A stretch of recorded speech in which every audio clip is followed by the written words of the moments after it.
You are listening to From Sobriety to Recovery, episode 153. Let's get to the show.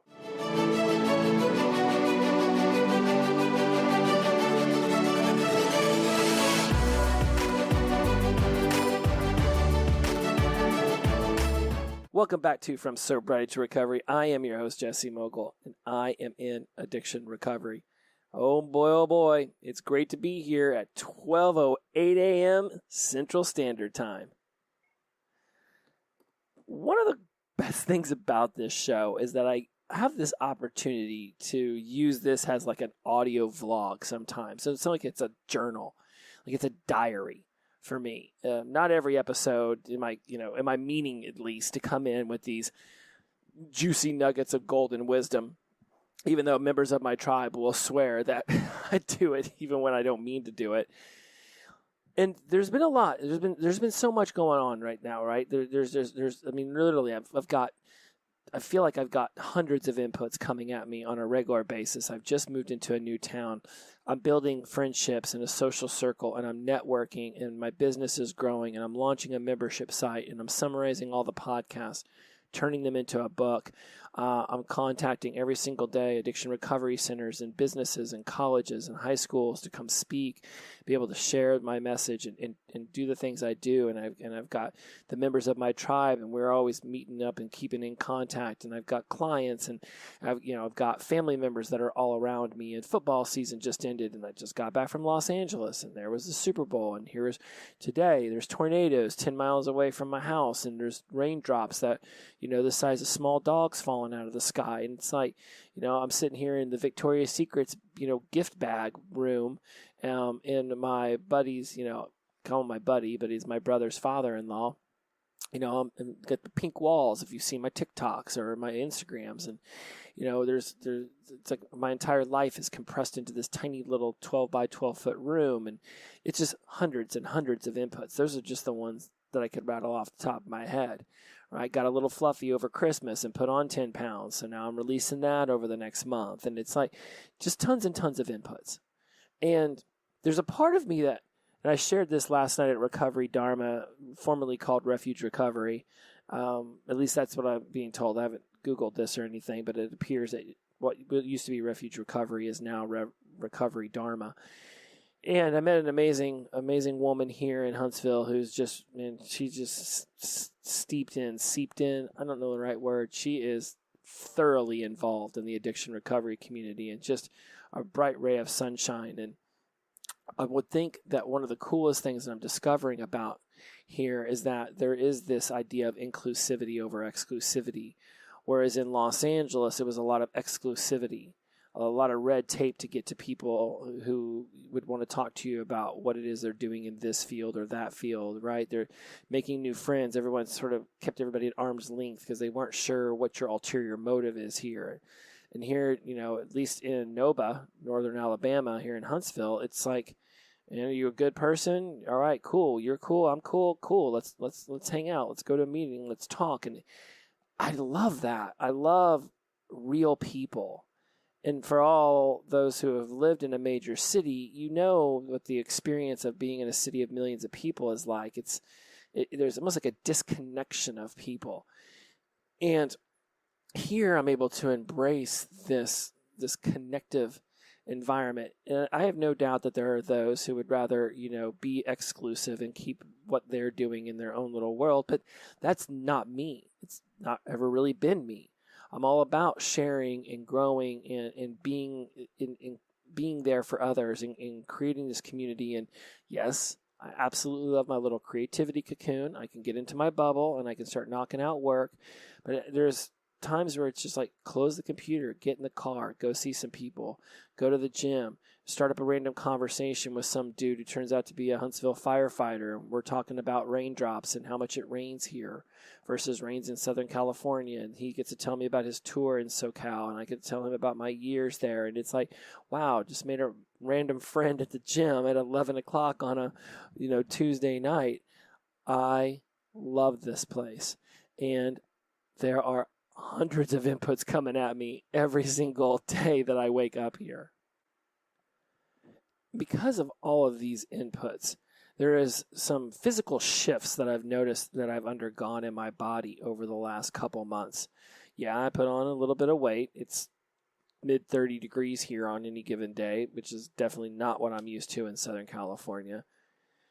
But I'm also noticing the more I meditate, and I've been being mindful and putting attention and awareness towards my meditation practice, and at least seeking 5 to 10 minutes every day, sometimes to trance, sometimes to meditation music, but with an idea of just sitting there and breathing and not trying to necessarily quiet the mind as much as just be more mindful of my breathing.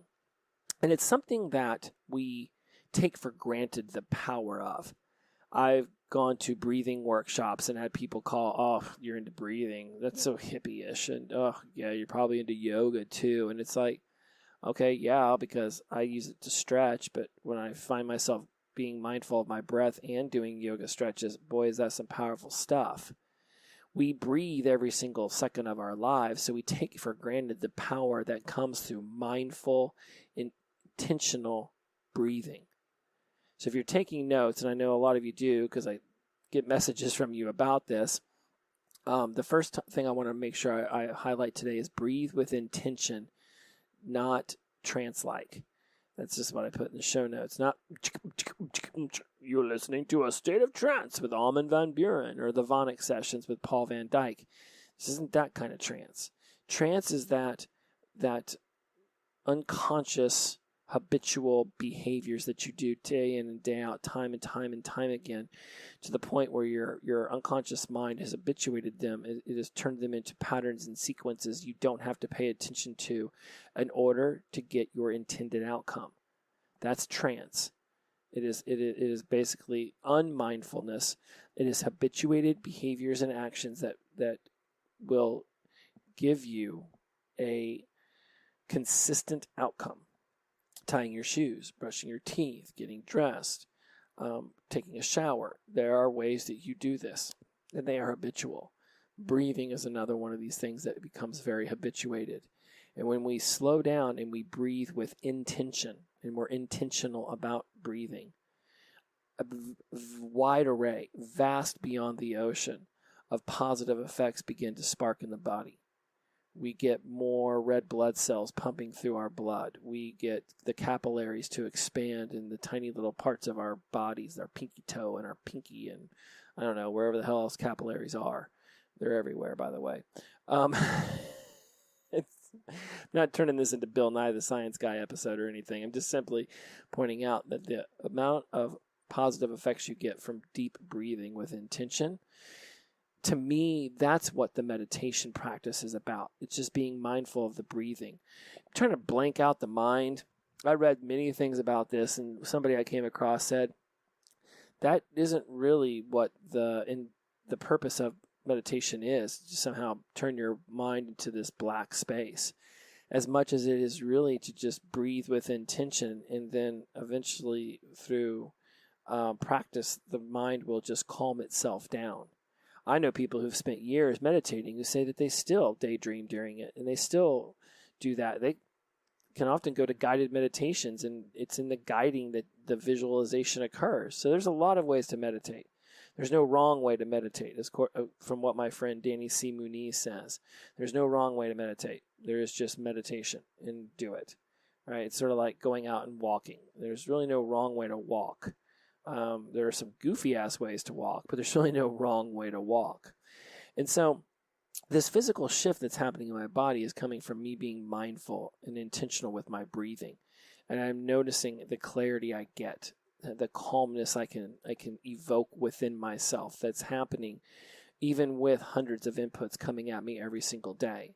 A to-do list a mile long for myself or my relationships or my career. I don't get flustered or overwhelmed by these because I realize that each and every day I'm taking one more step closer to an outcome that while well-formed, what I would like it to be, I'm not squeezing with a death grip around the expectation of it to be exactly as I have envisioned it to be. It will be what it bees. Bees. I love bees. Bees make our lunch. It will be what it bees. Right, but it doesn't mean that I don't have an ambitious discontent around seeking to achieve it in the way that I've envisioned it, but also not a death grip around not being open to the idea that it could look differently. And if I'm so firmly entranced by what I want it to look like, I miss another way that actually is just as good, if not better. Right? It's sort of like thinking that, the picnic has to happen at this particular point in the park. And so you're so dead set on that point in the park that you get there early and you put your blanket down and you're like, nope, this is where it's got to be. This is where it's got to be.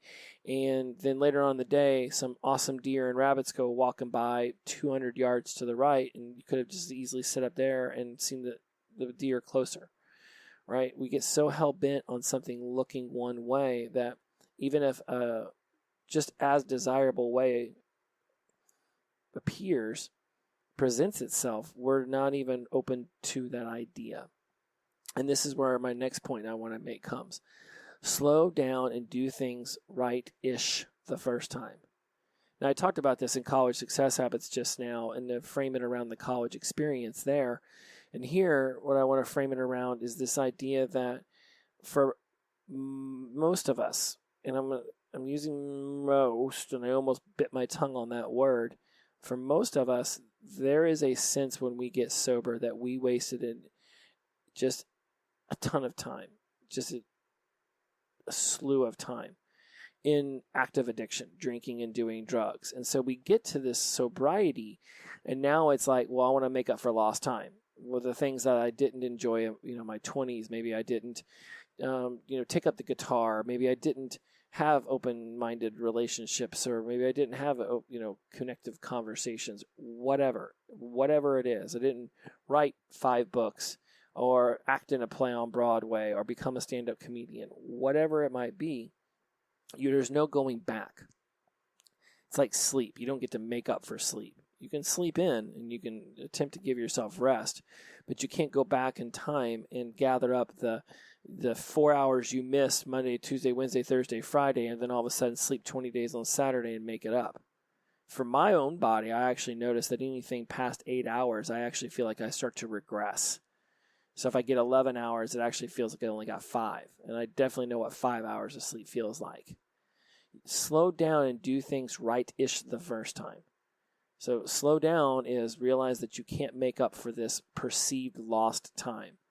In fact, the drive and the energy you have right now in your life, it is anchored and rooted in the experiences you had during your active addiction. So whether you would be a better version of yourself or not had you not spent so long in active addiction, that is a moot point. We'll never know. Any more than when you're walking through the woods and you decide to take the right fork rather than the left fork, and you see 3 deer on the right fork, you could be like, oh, definitely wouldn't have seen any deer on the left fork. Maybe not. Maybe you'd have seen 30 deer, or maybe there'd have been no deer, or maybe there'd have been a big bear eating some honey, with a fork and knife. I don't know, right? But you went the right fork, and that's the only one that you have any kind of perspective on. You cannot even begin to imagine what the left fork would have been. It is gone. And even if you were to cut through the woods and end up on the left fork in the moment, it's still not what it could have been. Going backwards back to the fork and then taking the left, time has moved on. The moment is already past. What you think you would have experienced then is going to be a completely different experience now. So in this moment is the opportunity you have to do things right-ish. And I'm putting ish at the end of right because I was concerned when I first wrote down slow down and do it right the first time that some of y'all might have the perception that I mean perfect. And I've talked about this before. There is no perfect. Perfect doesn't exist. Perfect is a made-up quantity that we have that generally would come from an external source. Right? Internally, you might make your bed and think, yeah, that's good. I'm happy with it. Is it perfect? I don't know. What the hell is perfect? What the hell is a perfect made bed? right? But he might be like, man, I made the bed really great today. I'm really happy with that. Somebody else comes in and is like, dude, that is the most perfect way I've ever seen to make a bed. And then somebody else comes in who's like a professional bed maker, and they're like, this sucks. If you're seeking an external validation to the work that you do, somebody might think it's perfect. Somebody else might think that it's imperfect. You can't control how they perceive it. You don't know their perspective. I've said this before, and I'll say it again. Someone out there right now is warming up with your max. That was a T-shirt I came across in CrossFit once. Not once. This dude wore it all the time. And I loved it because it reminded me that no matter how strong or no matter how fast I felt, somebody out there is warming up with my max. My fastest sprint is Usain Bolt's light jog before he stretches in the morning. My personal record on the bench press is somebody else's bored on a Tuesday in the middle of the afternoon, just going to the gym and just throwing up 400 pounds on the bench press and knocking it out 20 times. And I'm over here thrilled I can do 200 pounds, 5 times. Whatever my max is, somebody's out there warming up with it. So just seeking perfect it's unattainable. Calling yourself a perfectionist to me is whoa. Somebody says they're a perfectionist. I'm like, yeah, I don't want to work with you then, right? You're going to sit there and try to tinker with something until it's perceived to be perfect, and then no matter how good it is, somebody can find a flaw in it. Some of my best and favorite books, because I have a history as a copy editor, I found a comma splice, or I have found a run-on sentence, or I have found a capital where there should have been a lowercase. I found a misspelled word even, right? Or that and that doubling up in a sentence, and it's not intentional. They may have thought it was perfect. They may have had 3 copy editors go over it, and that period still made it through. So do things right-ish the first time, meaning just slow down, breathe with intention, and ask yourself, am I doing this to the best of my abilities in this moment? And give yourself grace when you don't do that. We're all enjoying a human experience, whether it's off in our own little cocoons at 12:25 on a Wednesday morning, or whether it's at the gym or at a meeting, wherever it might be. We're all enjoying the human experience. Some of you might choose to frame it as we're suffering through the human experience, and that's your choice to see it through this pessimistic, negative lens, just like it's my choice to see it through an optimistic, positive lens. Doing something right-ish the first time was brought to my attention over the last few days as I've begun to complete phase 1 of the beta launch for my membership program. And I'm going to talk more about that in the next episode. And I could have been talking about it more often, and I think I've hinted around about it, but a lot of you have reached out and wanted to support the show in one way or another, and you've asked about Patreon. You've asked about ways that you could be involved in the tribe or come, as a client, whatever that might have been. And for a lot of you, through various circumstances in your life, we weren't able to make things work out. We weren't able to get you involved. I've never really been a fan of Patreon. I don't really enjoy their system, and it didn't seem like, to me, there was something about it that just rubbed me the wrong way. I'm starting to shift my perceptions about it now, but I remember watching some people seek to utilize that to get closer with their audience in Los Angeles and not have the greatest experience with it. So what I chose to do was to take my material and turn it into a membership site for about the same amount you might want to throw down on Patreon, but now you actually get to experience this content at a deeper level, in a place where I can post blogs and I can have Zoom calls where you guys can come in and we can discuss this show and we can discuss what's happening in your life. I'm very, very happy with where this is building toward. And one of the things that I set down as a task to achieve by next Tuesday, March 1st, was to build workbooks for the first 43 training sessions that I built this time last year to launch the Wise Mind Recovery. It was called Wise Mind Empowerment and Recovery. And we're going to call it the Wise Mind Empowerment Hub now. And it's going to be this hub of all the things that I talk about. And I'm building these workbooks, and I noticed that I was so set upon having all 43 done by next Tuesday that I started to rush them. And I wasn't making them look as good as they could. And it just, the whole process just didn't seem right. There was something that felt off. It was incongruent with the way that I wanted to actually build those out. So I just woke up this morning and told myself, you know what? I'm giving you grace. Last year, you were able to do 43 training modules, all the way from writing them up to shooting them to editing them to posting them in Teachable and getting all of that done 43 and 45 days. It was a humongous project. I'm very happy with the way I was able to build that and create it and get it out on time. Now, because of that course, honestly, so much about my life has changed that there isn't the same amount of time. I can't bury myself into that for 45 days straight. I've got all of those hundreds of inputs coming at me. They can't just be, shut behind the bedroom door while I'm over here making workbooks. There has to be a balance now. Giving myself grace and saying, when you launch the membership site, do it as a beta and leak out, slowly drip out the workbooks as you finish them. And then they're high quality, and you get to present new information to those that join the membership during the beta phase of it. It was in that releasing this morning, and partially I wonder if it wasn't the meditation at Recovery Dharma last night about impermanence, around emotions and thoughts are impermanent. It's the ruminating that makes them seem like they are more permanent, like they're around more often. But emotions and thoughts, 50,000 a day, they're in and out of your head. Emotions, the emotion cycle, depending on whether it's anger or sadness or depression, can go from anywhere from a minute or two up to 15 minutes max. And it's the ruminating on them that makes them seem like they stay around longer. It's the going back and remembering it and remembering it and remembering it. And there's some really great modules in the membership site in the hub that talk about this, about how our minds get themselves stuck in a loop. And I break down how the entire loop is created in your mind. And to me, it's one of the most powerful slides, one of the most powerful diagrams. It's called the structure of reality.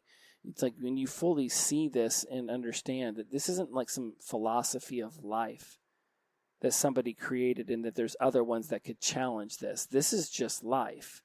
How we take in information through our five senses, how they're run through different processes and filters to create these still pictures, these short movies, these GIFs inside of our head that become the way that we picture things. I'll give you an example. Think of a car. Now think of a dog.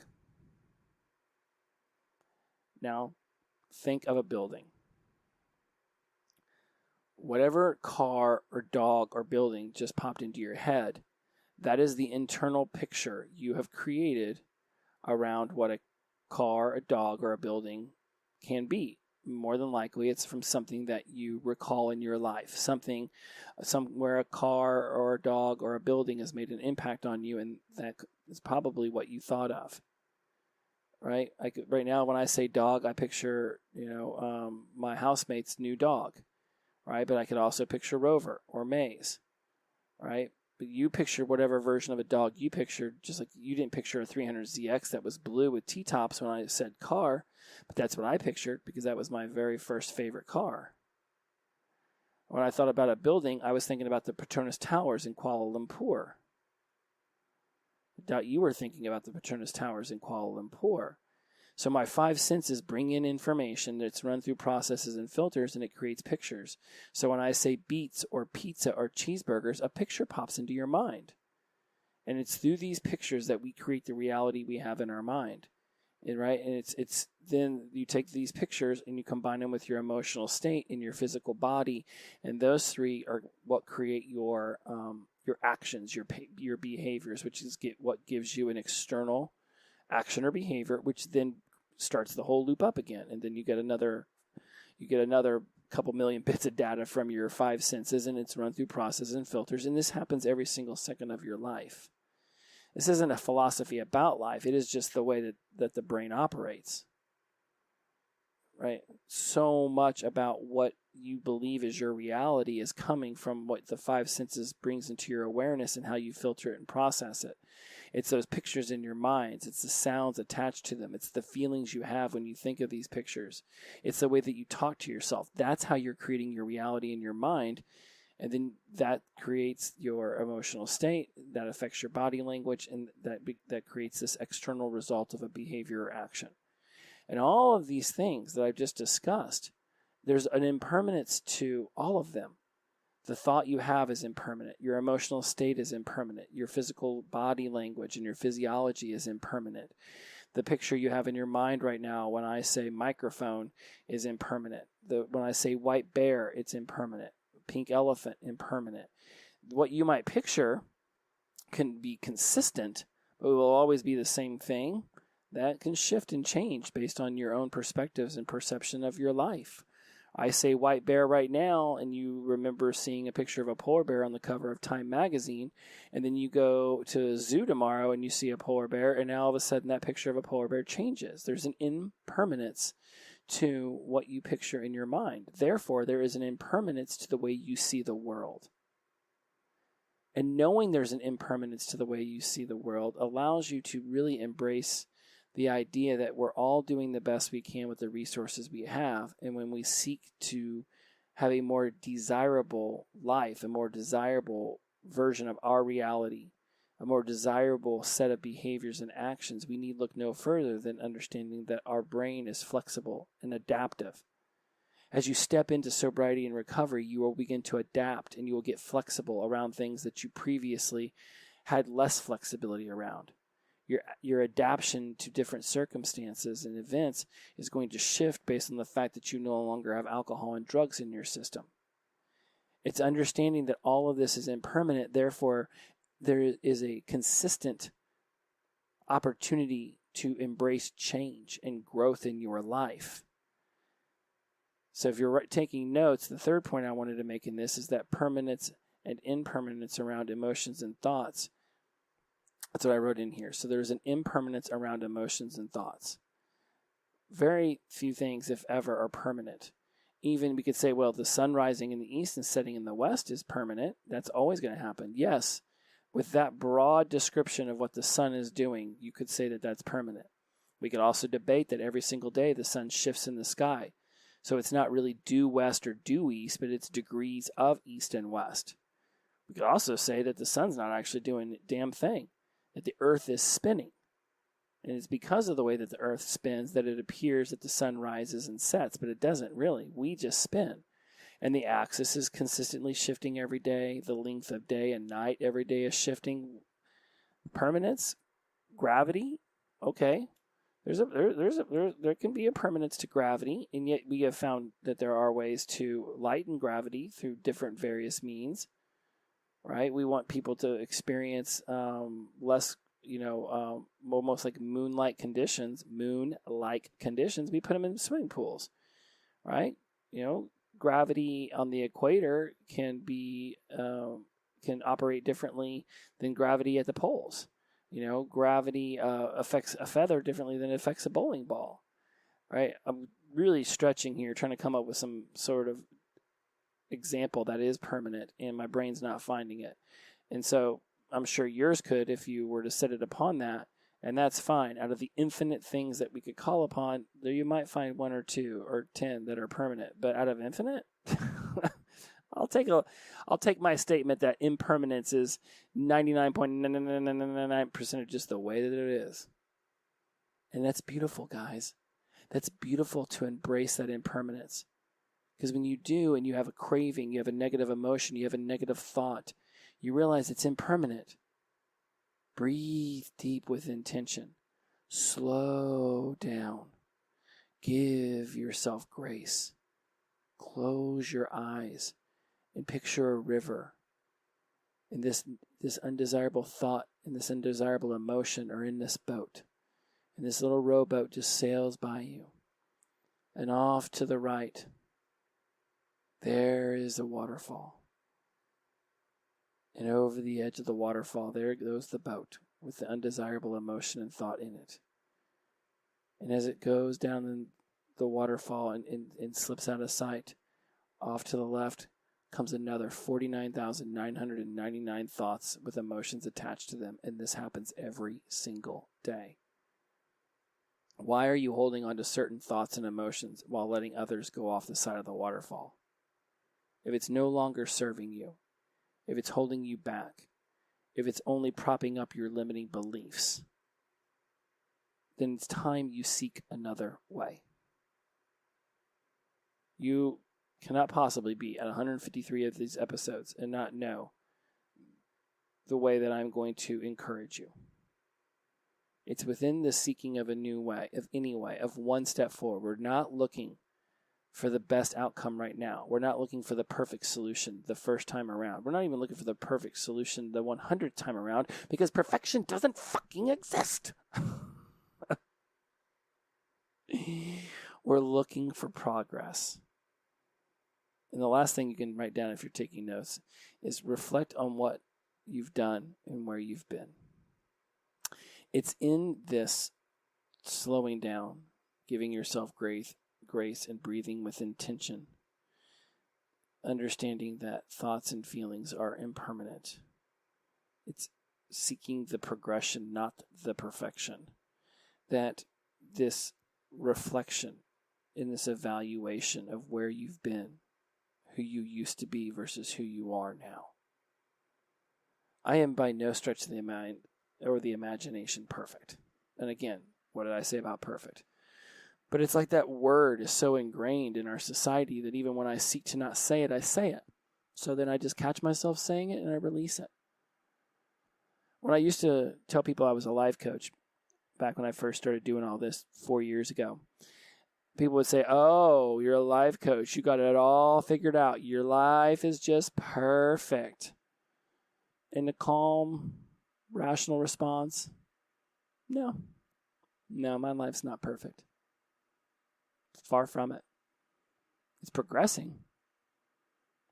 What I think gives me an edge for myself in my own life in this radically amazing world, not an edge against anyone else, because that's not what I'm doing. I'm not comparing myself to others. I look in the mirror, and if there is any competition, it's just who I was yesterday, who I was this morning.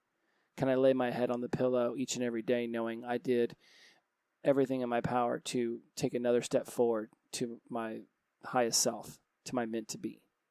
If there's any competition, it's me. It's the person in the mirror. I don't have it all figured out.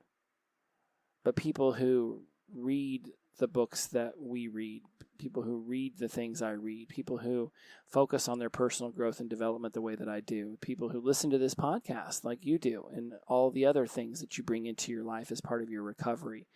We don't have it all figured out, but we're continuing to add resources and skills to our backpack of life that gives us the opportunity to figure it out just a little bit more effectively, a little bit more efficiently, so that we can have this fruition moment where our hard work allows us to have a different response rather than react, to be more grounded rather than triggered. And it's in this reflection, it's in this evaluation of my learning and application, of my growing and evolution through learning. Right? It's from all of the application that comes from Gelin, which, by the way, is one of my newest acronyms, growing and evolving through learning. Growing, evolving, learning. Growing and evolving through learning. Gelin. Gelin is actually Thomas, TJ, my workout buddy and best friend. It was actually him who called it Gelin the other day, and I was like, yep, that's my new thing. So it's the Gelin. It's the growing and evolving through learning, and then there's the application and evaluation. So, and I don't really know if gel-ae is the word. So I don't Gilead. Nope, that's a little too much like Handmaid's Tale. Anyways, it's gelling through application and evaluation. And that allows you to reflect. That gives you the moment to look upon where you've been, to understand that you're not the same person you were yesterday, let alone 30, 90, 120 a year ago. It's just not. It's just not. And that's to be embraced. and that is to be loved, and that is to be cherished. Cravings will come and go. I had one tonight leaving the gym at 11 o'clock. I drove by the gas station, and for whatever reason, my brain was like, oh, the gas station's open. You could go in there and buy a 40 and chug it. You could go in there right now. You want to go in there right now and buy a 40 and chug it? Go in there and buy a 40 and chug it. Like, I have no idea why my brain started having this conversation with itself. And I'm just sitting there like, shut up. You do not want to go in there and have a beer. But I've learned enough through all of this that which you resist persists. So then I was like, okay, dude, you want to go in there and have a beer? First of all, it's raining cats and dogs. So you're going to go in there and what? You're going to buy this beer. You're going to drink it here. You're going to drink it in the car on the way home. You're going to drink it when you get home. What are you going to do then? Be a 40 in and want a cigarette? Be a 40 in and want another 40? You're going to start drinking the booze in the house that you're sure your housemates have if you could just locate it? What are you going to do? Wake up with a hangover? Be smelling the booze? Go buy yourself a pack of smokes? Just play it out to the credits, man. Go for it. What do you want to do? What do you want to do? You want to think about drinking beer? Let's go for it. Let's think about drinking beer. Let's have a field day with it. So I just let it sit there and daydream about it while I turned right on the 72 and just started heading whatever. I don't know if it was east, west. I think it's east. Started heading east. I don't even know when I stopped daydreaming about that 40 and being in that gas station and chugging it in the car. I have no idea. I don't know when the craving went away. I don't know when the thought finally faded. It just faded. It was there as I was turning right past the gas station, and then it was just gone. Because rather than pushing it away, trying to resist it, I just allowed it to, right? You want to think about it? Then think about it. And I'm going to bring up some topics from the willpower instinct in the next couple of episodes, but it does talk about that if you tell the mind not to think about something, it actually will think about it more. Don't think about a white bear. Do not, under any circumstances right now, picture a white bear. If you picture a white bear right now in your mind, I promise you, a white bear is going to come out of your technology device that you're listening to me on right now, and it's going to smack you upside the head. Don't think about a white bear. Just continue not thinking about this white bear until this show is over. But whatever you do, you shouldn't even be thinking about a white bear right now. Notice how many of us are thinking of a white bear? I already know you are. Studies have been done. I don't have to guess. It's the same thing with a craving. If I sit there and try not to think about the beer, then the brain's like, oh, you don't want us to think about it? Sweet. Let's bring all of our resources in from the brain to think about beer. So I just let it think about beer. I let it think about buying the beer and chugging the beer. No doubt about chugging it in the parking lot, chugging it in the car, chugging it while I surfed on top of my car. Whatever, brain. Go for it. You happy now? Play it to the credits, brain. And I guarantee you, whenever it finally let it go and let it fade away, it played it to the credits and realized that was a dark, dark alley, and I already know what's at the end of it.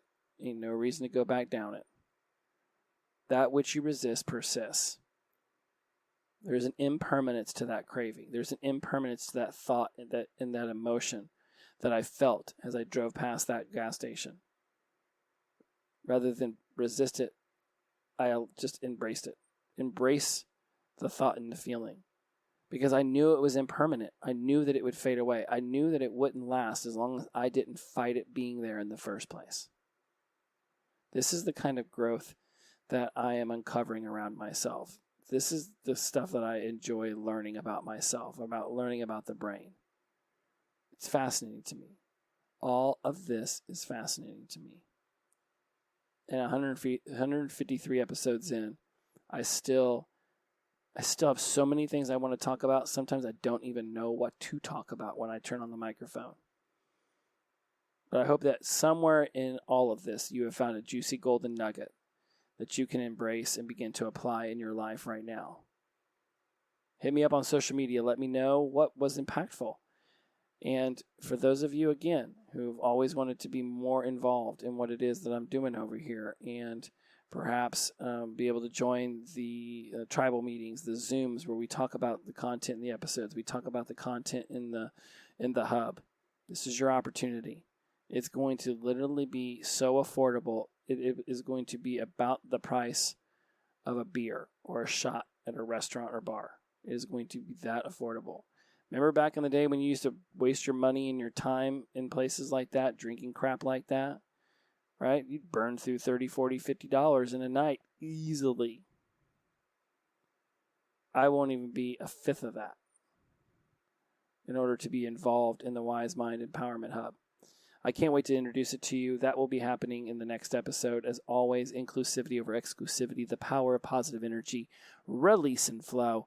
Every day is the best day of our lives when we wake up sober. As always, shout out the sunshine, glow on. See you next week. Bye.